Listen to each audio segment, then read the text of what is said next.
ഇമാം മുസ്ലിം റഹ്മത്തുള്ളാഹി അലൈഹി റിവായത്ത് ചെയ്തിട്ടുള്ള ഒരു ഹദീസ്, അനസ് ഇബ്നു മാലിക് റളിയല്ലാഹു അൻഹു അദ്ദേഹം പറയാണ്, റസൂൽ സല്ലല്ലാഹു അലൈഹി വസല്ലം പറഞ്ഞു, യഖൂലുല്ലാഹു തബാറക വ തആല ലിഅഹ്വനി അഹ്ലി നാരി അദാബൻ. അല്ലാഹു തആല നാളെ ഖിയാമത്ത് നാളിൽ ഏറ്റവും ലഘുവായ ശിക്ഷ നൽകപ്പെട്ട ഒരു അടിമയോട് അല്ലാഹു സുബ്ഹാനഹു വ തആല ചോദിക്കും, ലൗ കാനത് ലക ദുനിയ വമാ ഫീഹ. നിനക്ക് ഇപ്പൊ സ്വന്തമായിട്ട് ദുനിയാവിലുള്ളത് മുഴുവൻ, ദുനിയാവും അതിലുള്ളത് മുഴുവൻ നിന്റേതാണെന്ന് നീ കരുതുക. നിനക്കാണെങ്കിൽ അകുൻത മുഫ്തദിയൻ ബിഹ, അത് മൊത്തം നീ ചെലവഴിച്ചിട്ട് ഈ ശിക്ഷയിൽ നിന്ന് രക്ഷപ്പെടാൻ നീ തെരഞ്ഞെടുക്കോ?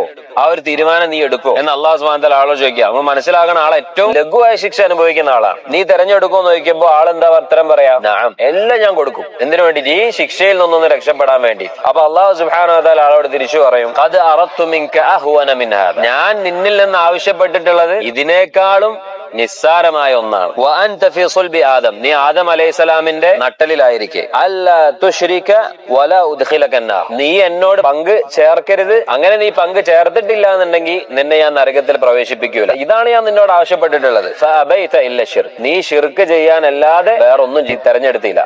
നീ ശിർക്ക് ചെയ്തു എന്നർത്ഥം. അപ്പൊ ഇതും തെളിയിക്കുന്നത് എന്താണ്? അല്ലാഹു സുബ്ഹാനഹു വ തആല അടിമകളിൽ നിന്ന് ആഗ്രഹിക്കുന്നത് അവര് അള്ളാഹുവിനെ ഇബാദത്ത് ചെയ്യാന്നുള്ളതാണ്.